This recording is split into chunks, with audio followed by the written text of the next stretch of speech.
Some of you have been listening to us for a while, and we've been talking for a long time about this emotional guidance scale. We talk about how on the good feeling end there's love and appreciation and joy and eagerness and passion, all those good feeling emotions, and also your perception of your power and freedom. And on the other end are really bad feeling emotions like depression or despair or fear, and your perception of disempowerment, and of course everything in between.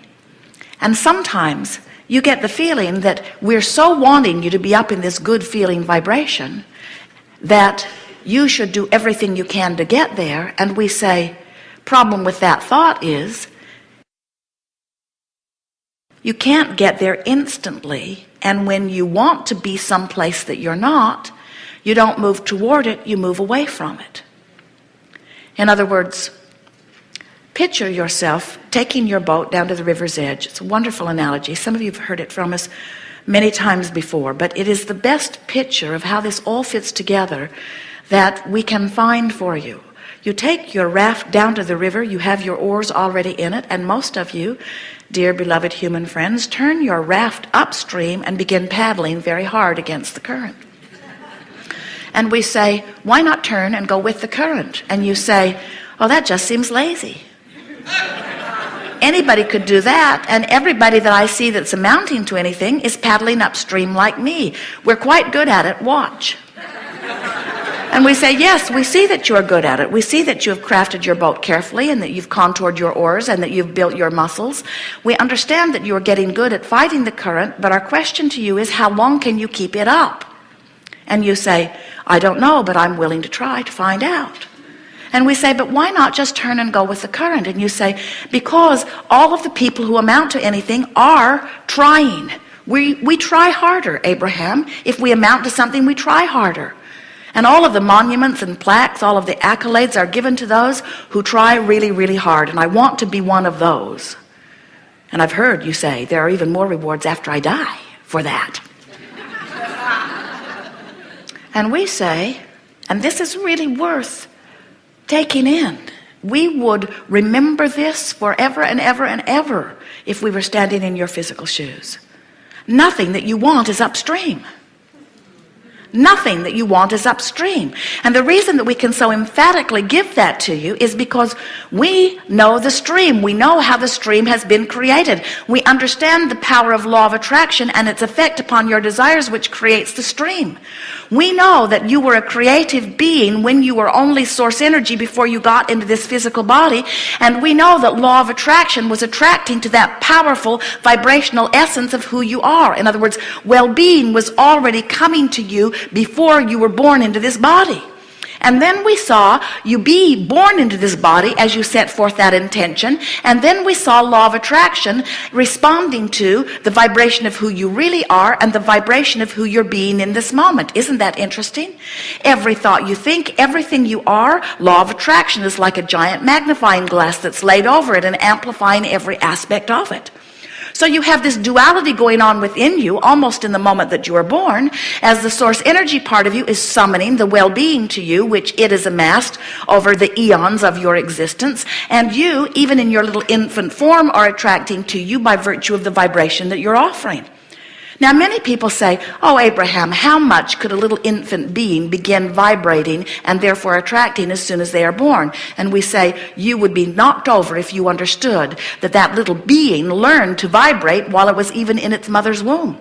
It learned to vibrate as it sat in a room while its mother watched CNN. It learned to vibrate as its mother worried about it every day since she found out she was pregnant. In other words, it learned its vibrational patterning from its environment when it was inside her womb, just like it does when it's outside her womb. In other words, it's learning its vibration from its physical environment.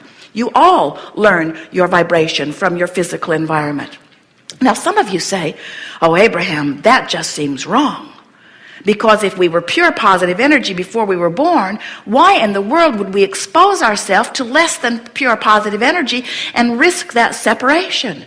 And we say, because you were so exhilarated about the variety that you knew would inspire yet new desires. Because you know you are an eternal being. Because you're looking at life from the broader picture, not from the narrow picture.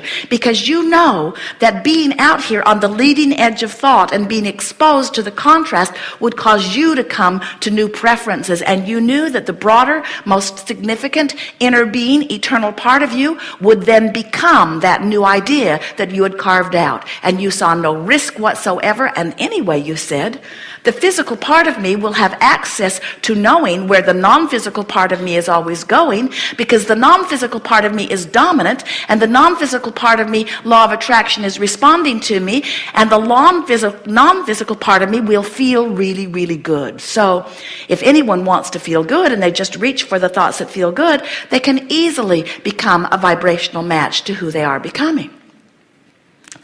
That's our story, and we're sticking to it.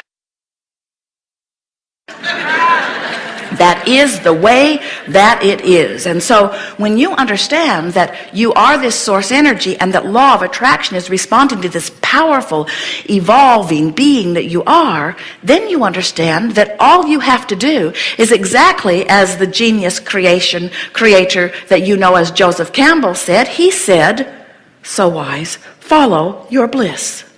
Follow your bliss. Which means follow the vibrational patterns of that broader part of you. Some of you say, from where I stand, I can't get a whiff of bliss. Hard to get on the trail of that. And we say, we get that. As we talk about all these good feeling emotions when you're feeling bad, we're just annoying. So we would like you to leave this gathering today remembering two things. Nothing you want is upstream, and there really is only one emotion that you ever need to reach for. And let's give it, this powerful emotion, one word that you will always remember.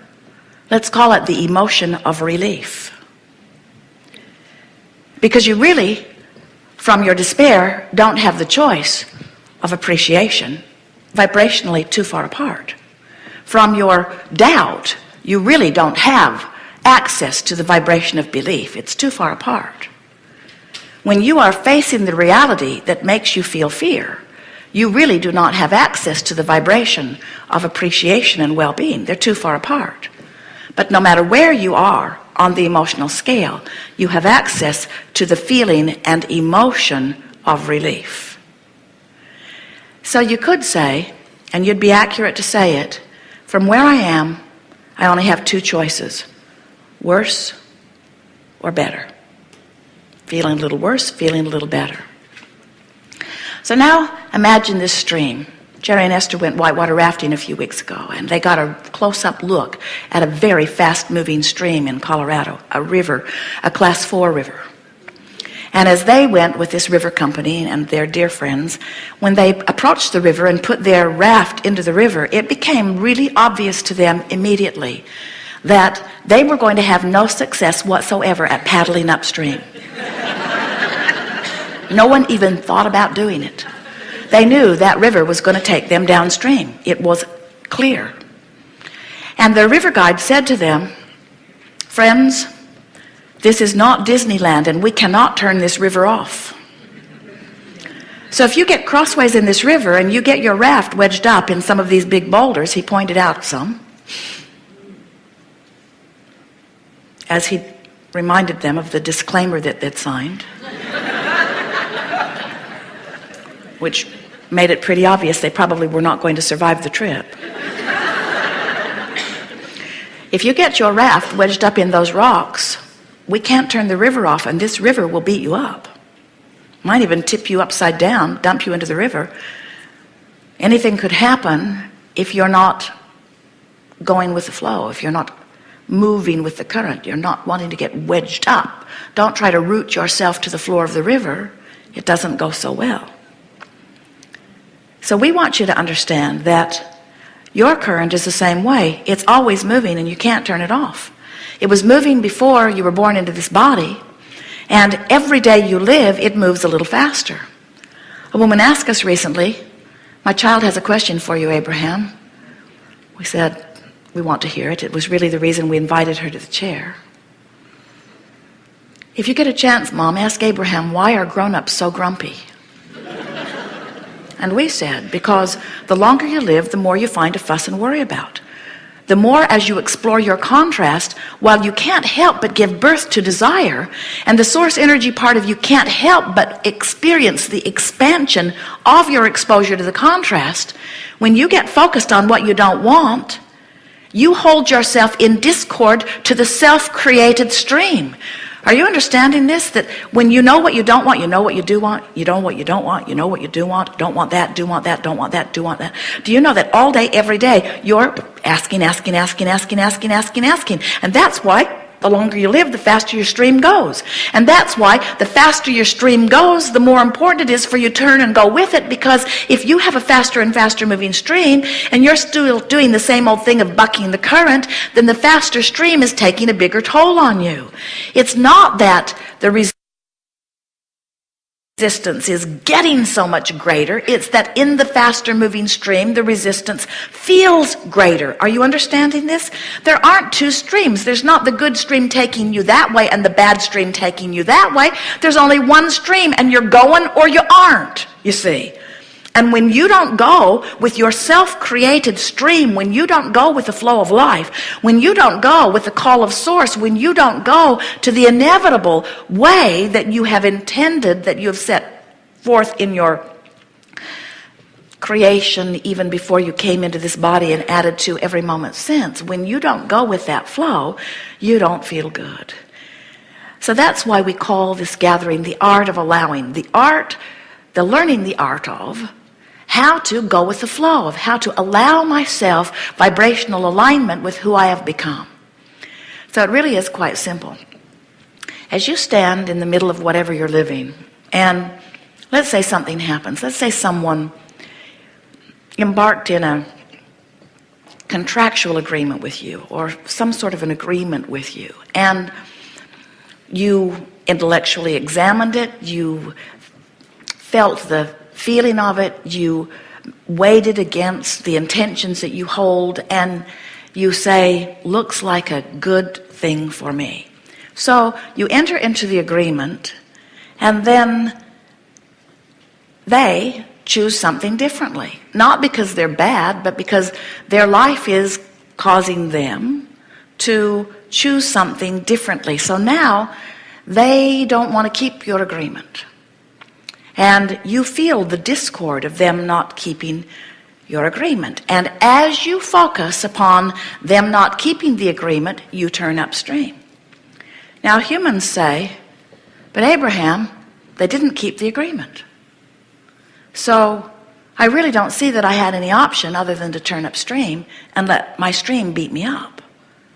Further, the more I saw the way they lied, the more I saw the way they deceived, the more I saw the way they manipulated, and the more I saw the way they didn't care about me at all, the more I wanted them to be honorable, and I wanted to deal with honorable people, and I wanted things to go well for me, and the more it went that way, the more I wanted it to go that way. So the faster my stream goes. And we say, it's interesting how right in the middle of something that you don't like, you get your stream going faster, and the more you don't like it, the more your own stream beats you up. And then you say, but it's their fault.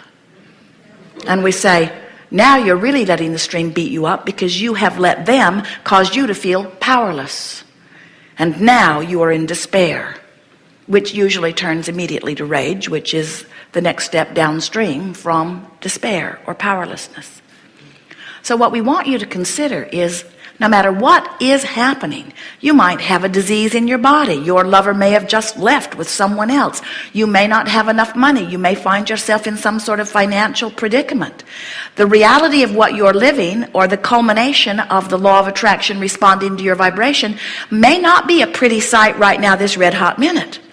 But what we want you to understand is that no matter what is happening or what has happened, you have an option that most of you are not utilizing, which is you could feel better if you would try. You could feel better. Now, we didn't say from that situation you could feel fabulous right now. We didn't say that you could turn it all around in a moment. We say you can feel better. And if you will make the effort to feel better, you will turn and go with the flow, and the stream will carry you, and if you allow it, will take you to where you want to be. It must. It is law.